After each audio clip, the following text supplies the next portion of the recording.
मंगलमय दिन आजू है मैया छठी आयल।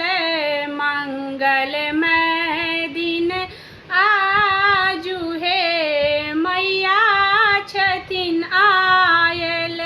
धन धन जागल भाग है माँ के कलश बैसाएब। धन धन जागल भाग है माँ के कलश बैसाएब।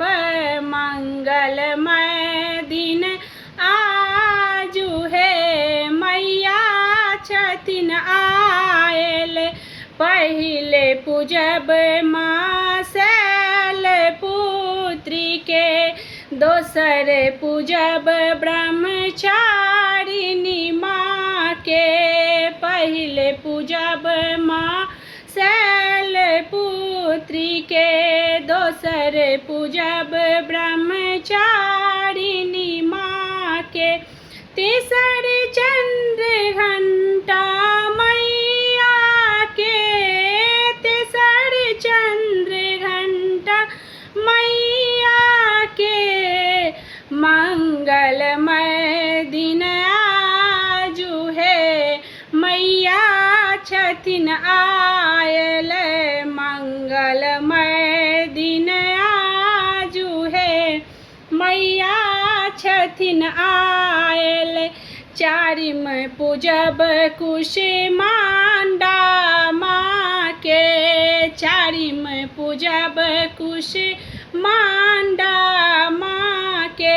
पाँचम में स्कंद मात के, पाँचम में स्कंद मात के।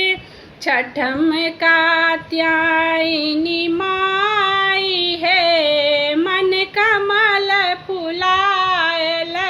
छठम कात्यायनी माई है मन कमल फुलायल। मंगलमय दिन आजू है मैया छठी आयल। मंगलमय दिन आजू है मैया छठी आयल।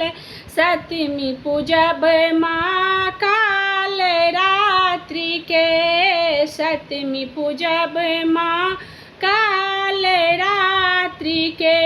अष्टमी पूजब माँ गौरी माँ के, अष्टमी पूजब गौरी माँ के। नवमी सिद्धिदात्री माई है शुभ दर्शन पावल। मंगलमय दिन आजू है मैया छठी आयल। धन्य धन्य जागल भाग है मैया के कलश बैठाएब। धन्य धन्य जागल भाग है माँ के कलश बैसाएब। मंगलमय